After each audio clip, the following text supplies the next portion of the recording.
Missed out on breakfast? Fret not. It's never too late to grab a bite.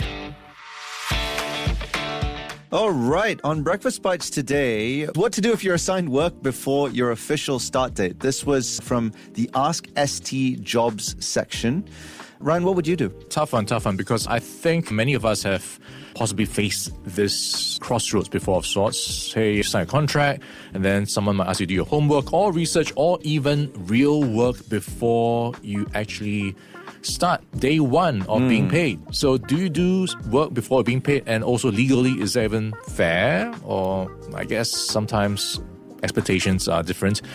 Well, I would not do that. And I will find a way to get around it, saying, I'm still on contract somewhere else, and that does not allow me to do so. So I am not for this. I think that's a pretty fair response. So one legal expert says employers are generally not allowed to ask candidates to do unpaid work prior to an agreed start date, as this would be inconsistent with the terms of the employment contract. And so if they do agree to take on the tasks, it will be to their own detriment and risk. Also, if you do so whilst still serving a notice period, you may be breaching the contract with your existing employer, even if the work is done on an unpaid basis. Okay, so what is work, I guess? And that's another question. Like, what if they ask you to come in earlier to take photographs from yourself or whatever? Good point. Publicity. Like, they want to say, hey, you must join us. Check him out. And we've taken some nice photos, which you had to come in earlier for. That's your time and so on.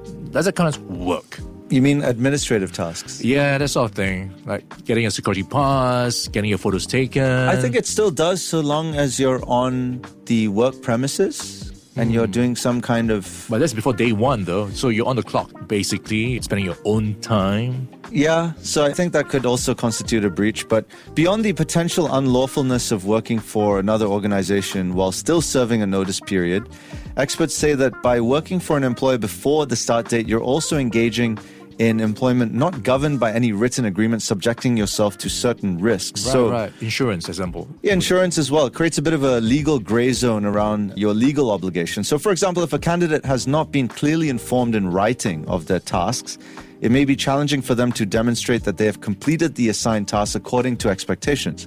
If the employer and a candidate subsequently disagree over what the original assignment was, then it places the candidate at risk of having to defend themselves on whether they have performed the assigned task satisfactorily. Yeah, that's a good point, right? So where do you draw the line between, I guess, meeting those expectations before you even start work, right? So it can be detrimental to your career if you don't meet the mark, and then you've got all these questions, you haven't really been briefed properly, you don't know the culture. Yes. There are so many missing parts to this equation that I'm not sure if it's fair or how much you expect from that worker. Also, where do you draw the line over ownership? So the employer may attempt to assert ownership over work products and intellectual property that's being created, leaving room for unwanted disputes.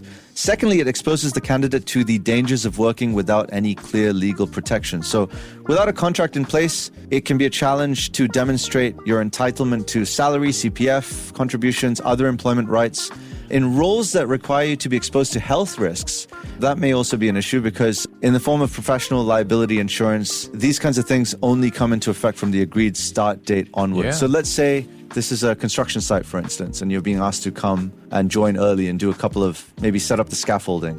That puts you at risk of potentially getting injured, but not being able to claim if that does actually happen. Yeah, that's one scenario. I'm thinking about an office worker as well. So if he's been emailed some tasks, and then his work email or something gets hacked, are you liable for data breaches in that sense if someone steals the data? Absolutely right? correct. All these what-if questions. Very, very valid point. That's a good one. Didn't think about that one. So what can a candidate do? Well, you can politely push back by asking for a revised employment contract, which moves the start date earlier, or request a separate short-term employment contract to ensure that all work to be done will be captured in the employment contract and paid for. Or alternatively, you can just respectfully turn down the work until you officially start. The official line from MOM is that employers and employees should discuss and mutually agree on when the employee should start working for the employer, as well as the terms of his or her employment. And that will help to establish trust between the employers and employees in a positive working relationship from the start. Yeah, I think we all know what should be by right done, but then it comes down to the mutually agreed contract and agreement. Sometimes folks, for some reason, believe that's the right way to do so. So it's really on a case-by-case basis. Yeah. It is. So if you want to check out more about this article, you can just search Ask ST Jobs. Assign work before your official start date. Think twice before taking on the tasks.